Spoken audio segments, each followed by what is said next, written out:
I thought I was done with Subnautica. I had absolutely no intention of playing Below Zero before Subnautica 2. I'm glad I did, as I actually think it might be the better game.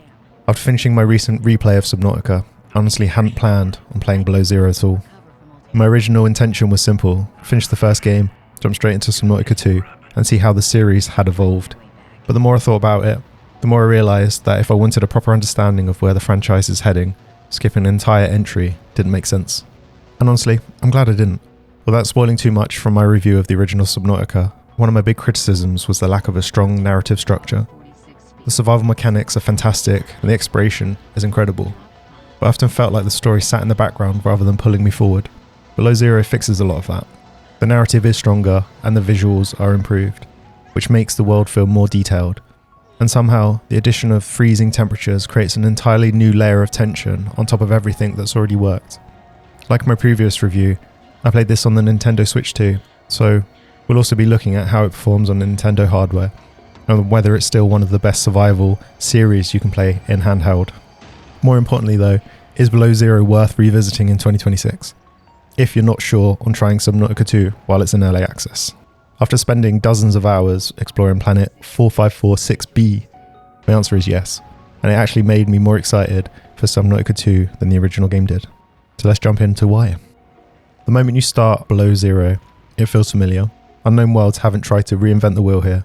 The core DNA of Subnautica is immediately obvious.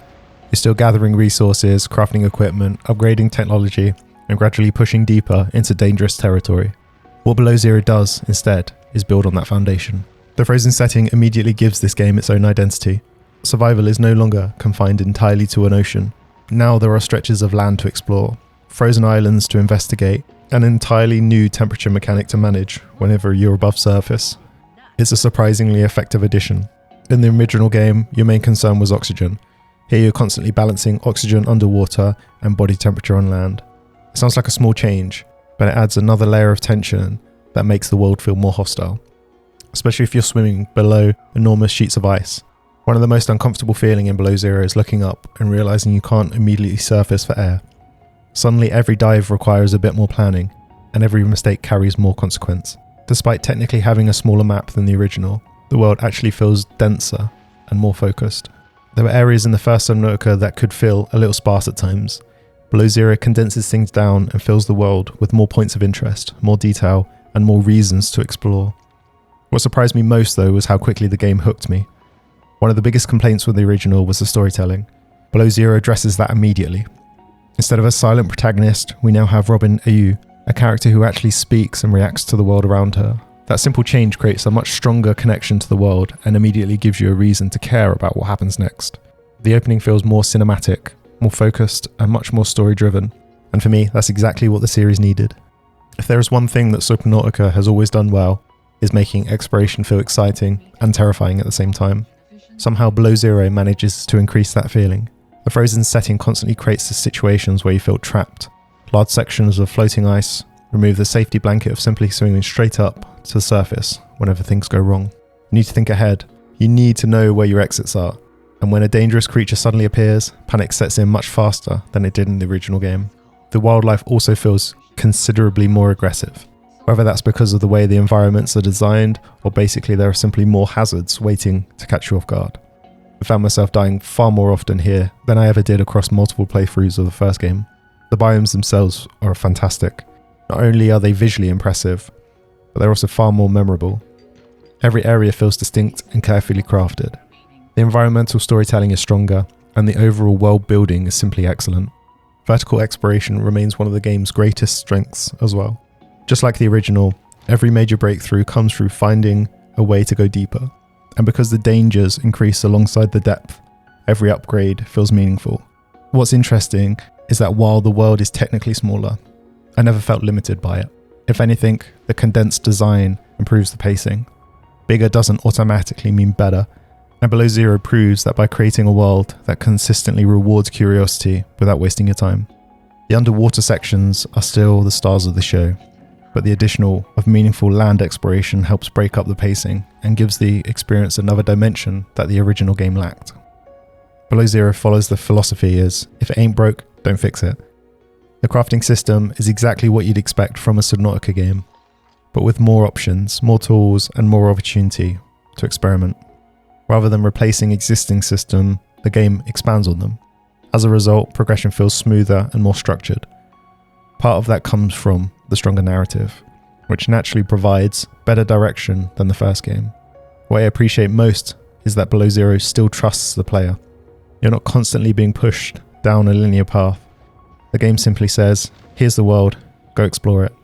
Certain upgrades are obviously required if you want to access deeper areas, but the order in which you discover things often feel completely personal. Your journey becomes your own story. Resource management is also fairly forgiving once you establish yourself. Just like the original game, once you've secured reliable food and water sources, survival becomes less about the basic needs and more about the exploration. That doesn't mean the tension disappears though. In fact, the world design introduces new forms of pressure. The floating ice sheets and the dangerous wildlife, and even harsher environmental conditions create plenty of moments that things can go very wrong very quickly. The quality of life improvements don't reduce the tension, they simply allow the game to create tension in smarter ways. This is probably where Below Zero differs most significantly from the original game. The introduction of a voice protagonist was a risk, but I think it pays off. Robin Yu immediately feels more connected to the world around her than the silent protagonist from the first game. Her reactions, conversations, and observations help build investment into both the story and her personal journey. The central mystery surrounding her sister provides a strong narrative hook than the original game ever managed. Subnautica creates urgency through external events. Below Zero creates curiosity. You want answers, you want to understand what happened, and the sense of mystery drives the entire experience forward. The supporting characters also provide structure to the story without ever feeling like they're taking control away from the player. That's the balance I wanted from the first game. A strong narrative framework without sacrificing the freedom that makes Subnautica special. Interestingly, despite having more dialogue and more character interaction, the game still manages that feeling of loneliness. If anything, Robin's presence somehow reinforces that isolation. She's constantly reacting to the world where very few people are actually around. The introduction of the architect storyline adds another dynamic entirely, helping the narrative stand apart from the original rather than simply repeating familiar beats. And that's ultimately why the story works. Had Below Zero followed the exact same formula as Subnautica, it would have felt like an expansion pack. Instead, it feels like a genuine sequel with its own identity. On Nintendo Switch 2, Below Zero performs very well overall. The game generally targets a 60 FPS, and the majority of the experience, it feels smooth and responsive. There are occasional moments where you can feel the FPS dropping, particularly in areas with complex lighting, or when large amounts of environmental details are loading in. But for a portable experience, the results are impressive. The longest wait usually comes when loading a save file initially, but once you're in the world, transitions between biomes happen seamlessly, and immersion remains intact. Just like the original game, Below Zero feels particularly suited to handheld play. The survival loop naturally lends itself to shorter sessions, but at the same time, it's incredibly easy to lose hours exploring. Controls are generally excellent and fluid on the Switch. The only major issue I encountered was occasionally wanting a little more precision from the Joy-Con sticks, particularly during more delicate movement sections, but overall, is a comfortable experience. In many ways, the portability actually enhances the game. Being able to pick it up for a quick session and continue later on is fantastic. The real problem is convincing yourself to stop playing. So comparing to the original Subnautica, this is the section that surprised me the most. I generally enjoyed revisiting the original Subnautica, but after finishing Below Zero, I actually think this is the better overall experience. The stronger narrative gives the adventure more momentum. The pacing is just generally better. The world feels more focused, possibly due to the smaller map. And the improvements to exploration create a more consistent, engaging experience from start to finish. When it comes to pure gameplay, pacing and immersion, I had more fun with Below Zero. What makes the sequel more successful is it doesn't abandon what made the original special. Instead, it evolves the formula. It takes the survival systems people already love and builds a stronger narrative framework around them.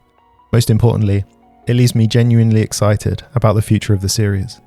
If this is the direction Unknown Worlds is heading, then the finished product of Subnautica 2 has the potential to be something very special. Subnautica Below Zero remains absolutely worth playing in 2026.